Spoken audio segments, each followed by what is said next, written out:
ઉનાળાની ગરમીમાં જો તમે આ રીતે ફ્રૂટ સલાડ બનાવી લીધું તો તમને ખાવાની મજા પડી જશે. તો એકદમ સરળ રીતે આજે આપણે ફ્રૂટ સલાડ બનાવીશું. આ રીતે બનાવી લીધું તો બજારનું ફ્રૂટ સલાડને પણ ભૂલી જશે, એટલું ટેસ્ટી બનીને. હેલો ફ્રેન્ડ્સ, આજે હું શેર કરીશ તમારી સાથે ગરમીમાં ઠંડુ ફ્રૂટ સલાડ બનાવવાની રેસીપી. તો અહીંયા 500 ઉપર આપણે 600 ગ્રામ જેવું દૂધ લઈ લીધું છે.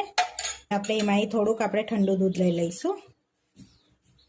આટલું આપણે 1 ચમચા જેટલું બીજું ગરમ કરવા મૂકી દઈશું. હવે દૂધને ગરમ કરવા મૂકી દીધું છે. આપણે એક ઉભરો આવવા દઈશું. એમાં દૂધમાં એક ઉભરો આવે છે ત્યાં સુધી બીજા વાડકામાં દૂધ કાઢ્યું છે, એમાં કસ્ટર્ડ પાવડર ઉમેરીશું. તો 1.5 ચમચી જેવો કસ્ટર્ડ પાવડર ઉમેરીશું. ગાંઠો ના પડે ને એવું બેટર બનાવી લઈશું. આપણે દૂધમાં ઓગાળી લેવાનો છે, એ રીતના આપણે મિક્સ કરતા રહીને. તો દૂધ હોય ને એ કસ્ટર્ડ પાવડર લેવાનું છે. આપણે દૂધ લેતા હોય એ પ્રમાણનું, વધારે દૂધ હોય તો વધારે કસ્ટર્ડ પાવડર લેવાનું, નહીં તો ઓછું દૂધ હોય ને વધારે કસ્ટર્ડ પાવડર એડ કરશો તો તમારું દૂધ છે ને એકદમ થીક થઈ જશે, જાડું થઈ જશે, તો ખાવામાં મજા પણ નહીં આવે. આપણું દૂધ રેડી છે કસ્ટર્ડ પાવડર વાળું. તો હવે એક ઉભરો આવવાની તૈયારી છે. આપણે ત્યારે જ ખાંડ એડ કરી દઈશું. એમાં અડધી વાટકી જેટલી ખાંડ એડ કરી છે. હવે મિક્સ કરી લઈશું. તમે વધારે ગળી ખાતા હોય એ પ્રમાણની એડ કરવાની. 2 મિનિટ થઈ ગયા છે તો આપણી ખાંડ પણ ઓગળી ગઈ છે અને દૂધમાં પણ ઉભરો આવી ગયો છે. હવે આપણે કસ્ટર્ડ વાળું દૂધ ઉમેરીશું. થોડું ઉમેરતા જઈશું ને આ રીતે અને હલાવતા જઈશું, જેથી આપણે થીક ના થઈ જાય ને ગાંઠો ના પડવા વર્ગે. આ રીતે ઉમેરી લેવાનું છે. 3 થી 4 મિનિટ માટે ઉકળવા દઈશું ધીમા તાપે, એટલે સરસ થીક થઈ જશે. ફ્રૂટ સલાડ આપણે થીક થઈ જશે. તો કન્ટિન્યુઅસ હલાવતા રહેવાનું છે આપણે આ રીતે, ને તો નીચે ચોંટી જશે ને જાડું થઈ જશે, તો ખાવામાં પણ મજા નહીં આવે આપણને. આ રીતે કન્ટિન્યુઅસ હલાવતા રહેવાનું છે આપણે. તો આપણે 2 થી 3 મિનિટ થઈ ગયું છે. સરસ દૂધ ઉકળી ગયું છે, તો ક્રીમી ટેક્સચર આવી ગયો છે અંદર. તો હવે ગેસને આપણે બંધ કરી દઈશું અને બહાર જ રૂમ ટેમ્પરેચર પર ઠંડુ થવા દઈશું. આપણે આ રીતે અહીંયા જ પછી ફ્રીજમાં મૂકીશું. ત્યાં સુધી બધા ફ્રૂટ કટ કરી લઈશું આપણે. હવે આપણે રૂમ ટેમ્પરેચર પર આવી ગયું છે કસ્ટર્ડ વાળું દૂધ.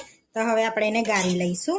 હવે આ રીતે મોટા વાસણમાં લઈને આ રીતે ચાયની મૂકી દઈશું ઉપર અને દૂધ એડ કરી દેવાનું છે બધું, અને આ રીતે આપણે ગાળી લેવાનું છે. જોઈ શકો છો સરસ એવું. ગાળવું ટોટલી ઓપ્શનલ છે.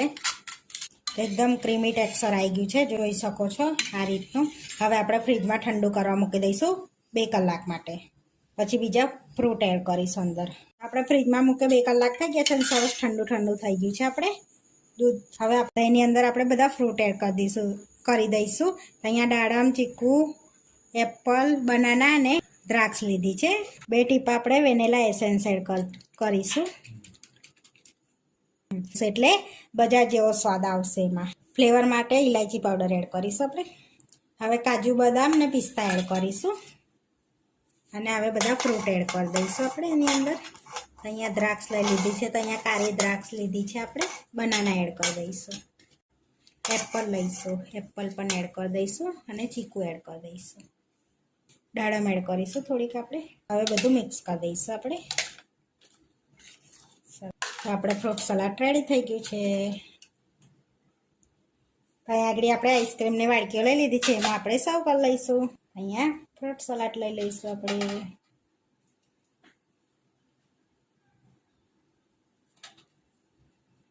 ઉપરથી થોડાક ડ્રાય ફ્રૂટ એડ કરીશું આપણે. થોડાક દાડમના દાણા એડ કરી દઈશું. તો આપણે એકદમ બજાર જેવો ફ્રૂટ સલાડ બનીને રેડી થઈ ગયો છે. આ વિડીયો જોવા માટે મારી ચેનલને સબસ્ક્રાઈબ કરો, લાઇક કરો અને શેર કરો, અને તમે જરૂરથી ટ્રાય કરો. ફરી મળીશું નવા વિડીયોમાં. કોમેન્ટ કરીને જરૂરથી જણાવજો કે તમને અમારી રેસીપી કેવી લાગે.